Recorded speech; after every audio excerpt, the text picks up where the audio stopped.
Hello everybody and welcome back to the Fortress of Solitude. Today we're going to be checking out a Green Lantern issue 15 by Jeremy Adams and Fernando Pasarin. After the events of Absolute Power issue 3, the heroes are now scattered across the world, all doing their own missions to help out at the big final battle push against Waller, and Hal and Wally team up for their own special mission: infiltrate Batman's secret island, or one of his many secret islands. Already I like this Wally-Hal team up, and it feels like we never really get them as a team up. We always get, Hal and Barry, and that's obviously because they're, the world's finest, that's their team. But I like that this is a seasoned hero with his best friend's partner and legacy replacement. It's a fun dynamic.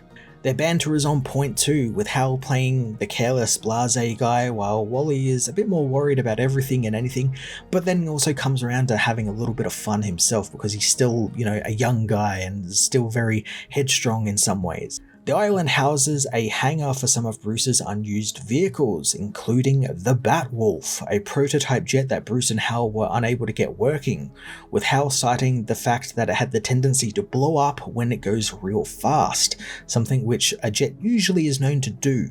Hal wants to pilot this new aircraft for his mission to attack the Hall of Order and steal some files from Waller's servers for Nightwing, something Oracle and even Batman didn't know about.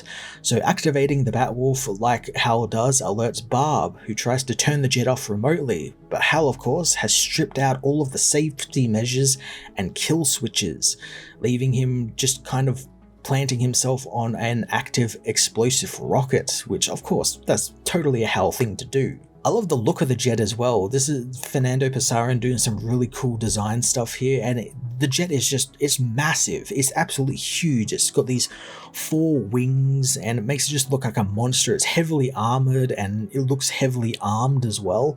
And it's just completely the opposite of what we usually get with a Batwing, which is usually quite sleek and, meant for speed.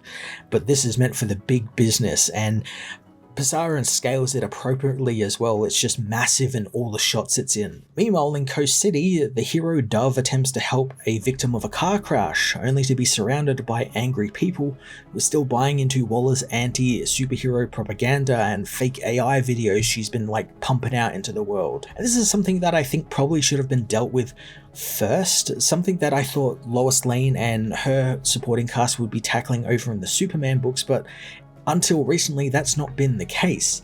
And yeah, it should have been something that they should have nipped in the bud straight away and sort of taken down Waller's ability to tarnish these heroes and turn the public on. Luckily, Star Sapphire has arrived to help out, protecting Dove from the angry mob with an energy shield, and she wants to take Dove to the Tower of Fate so they can mount a resistance against Waller's forces. Now, it's a little bit of a nitpick, but it's really weird that in the last issue, Carol was dropped off in Hub City and now she's in Coast City. And obviously she flew to this other city, but why drop her in Hub City if she was just going to continue her story in Coast City? Why not just drop her in Coast City? It's such a little nitpick. I wasn't going to include this, but I just thought I would. It's just been on my mind and it's just really annoyed me. Despite saving Dove, the hero is suddenly overcome with a great sadness, with her guilt taking control of her somehow, which causes her to ask Carol to kill her. As it turns out, Dove has been infected by Nathan Broom, who appears in a grey fog, revealing to Carol that he is the Sorrow Lantern, and he now has a Sorrow Lantern ring. Now, I've been looking forward to Nate confronting Carol and sorting out some of their baggage, and this didn't really disappoint. I quite like this little interaction they have here and a little bit later on in the issue where it continues. Though I do think they probably should have built it up a little more, should have gotten a little bit more of it before him turning into a Sorrow Lantern. And obviously this is tied to the emotional spectrum stuff that's been going on in the space side of the books. So I quite like that this is the little connector that's going to be connecting that space side of stuff with the Earth side of stuff. While Carol deals with sorrow, Washington is attacked by Hal, who approaches the Hall of Order in the Batwolf. However, unfortunately, its weapons are all defensive, so Hal has to get a little bit creative and ends up dropping the Batmobile inside the Batwolf's hold right through the front door of the Hall of Order. Now, the Batmobile has its own weapons, like an EMP cannon, which it used to take out Mr. Terrific's robots that Waller took over in the hall, and this gives Wally a chance to sneak in and steal the files he wanted, using one of the T-spheres from Mr. Terrific to gather the information. Jeremy Adams does a really awesome twist in this story here as the Batmobile is blown up by the mind-controlled Major Force, character I did not expect to see here but I really like because of course Major Force is working with Waller in some way. Hal keeps Major Force distracted as Jade Stone continues his conversations with Alan back on Gomorrah, trying to come to terms with his newfound sentience and morality, which is messing up his Amazo programming. Alan tells him that Jade Stone has the choice to be more than just a weapon of destruction, and he can be a force for good. He just has to make a choice, since if Jade Stone continues going down a path of destruction, he will be destroyed because destruction can only bring more destruction. Being a weapon of goodness is the only investment that matters in life.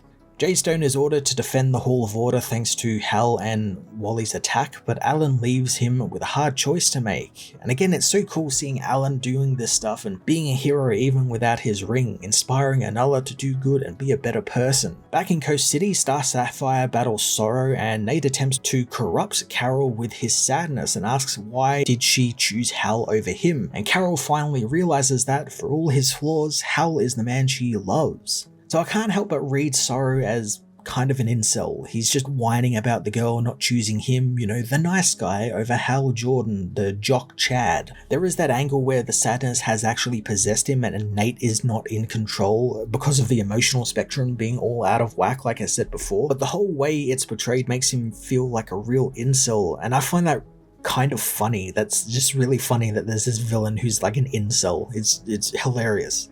Carol battles Nate and manages to disperse his fog with violet light, forcing Nate to retreat. And I quite like that because obviously the Star Sapphires are a force of love. So I like that love is able to beat out sadness, and then, you know, makes sense. It does make sense. I think that's quite cool. Now, Sorrow is not beaten and does promise to return. I imagine he's going to be the next villain Hal has to fight after Absolute Power, and I imagine Carol will help him as well.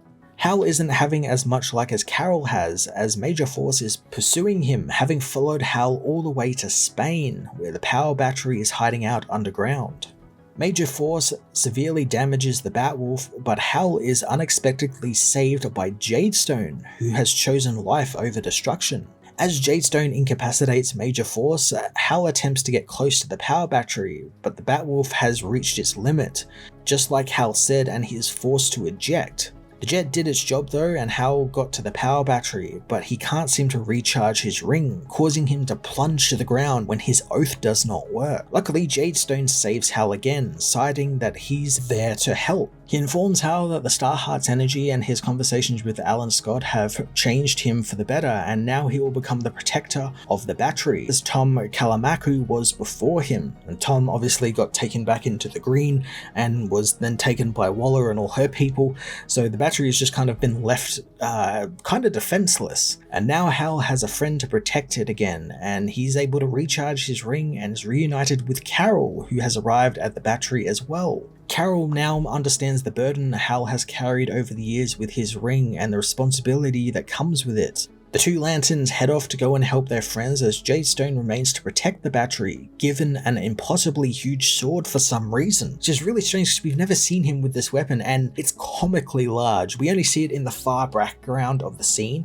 which makes it look a little bit like a shitpost, which is hilarious, but it's so massive. It's huge, and I hope we get to see him actually wield it because I want to see what it does. It looks amazing, and you can't just like leave that in background. We need to see what happens with that. Green Lantern issue 15 was an action-packed tie-in that did a great job balancing out the Absolute Power storyline and Adam's own Lantern stories, building on everything he's been doing with Jade Stone and bringing it to a satisfying head here that we'll see, I'm sure, in Absolute Power issue 4. I do think the Sorrow storyline maybe had a little less focus than it should have, and maybe should have had just a little bit more build up there, but I imagine he's going to be a villain in the coming issues though, which will kind of make up for that. So I'm looking forward to seeing Sorrow have to deal deal with Carol and Hal and how they'll react to this villain, because he's quite an interesting villain and one that you can kind of see where he's coming from, but at the same time, as I said, he's kind of an incel, and I'm really looking forward to seeing what Adams does with that.